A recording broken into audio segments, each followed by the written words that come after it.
Kaya po kailangan tayong mag-isip ano po ba ang ating mga susunod na hakbang.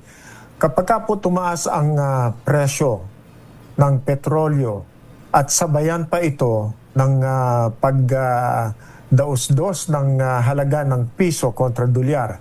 Tandaan po natin, ang ginagamit natin na pambili ng petrolyo ay dolyar. Sa makatuwid, mamimili po tayo ng petrolyo, gagamitin po natin ang piso na ipapalit natin sa dolyar. Mas marami pong piso ang kailangan natin para makakuha ng dolyar. At mataas ang presyo ng petrolyo. So parang ang kasabihan nga po, mukhang double whammy ang inabot natin. Mataas ang presyo ng petrolyo, mababa naman ang halaga ng piso. Kaya po ang tama niyaan sa mga mamamayan dito sa Pilipinas ay mabigat po. Magiging mabigat po yan.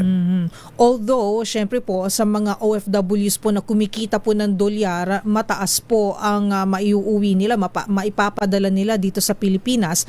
Pero pagdating dito naman sa Pilipinas, nitong pinadala nga po ng ating mga hardworking OFWs po, Professor Leyco, kumbaga, tama po ba na break-even lang o di naman kaya ay lugi pa rin ang ating ang kanilang mga pamilya na nandito sa Pilipinas?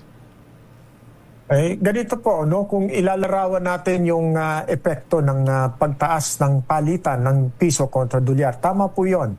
Yung dolyar, halimbawa, na 100 na dolyar na ipinapadala nila sa atin, dati 590 pesos lang ang magiging o 5,900 ang magiging halaga niyan. Pero dahil po sumampa na sa 60, 60 piso kontra dolyar, magiging mas mahalaga po ang dolyar. Tataas na ang kanilang palitan, magiging 6,000 na. So, nakukuha sila ng ganansya ng mga halimbawa po ay 1,000. Pero, ang mangyayari po niyan, kung tayo ay nag-i-import, bumibili tayo ng lahat mula petrolyo, pagkain, bigas, at mga iba pa pong mga pangunahing pangangailangan natin, tataas na rin po ang presyo. So, kung hindi po magtataas ng presyo ang mga binibili natin, tama po yon.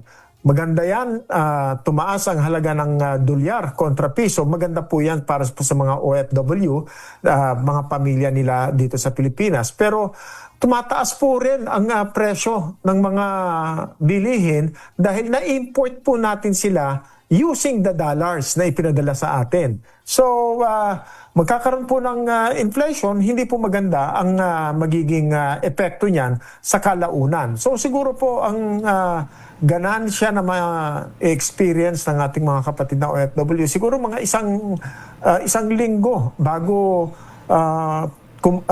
po magkaroon ng epekto ang mataas na presyo ng mga bilihin sa mga pamilihang bayan.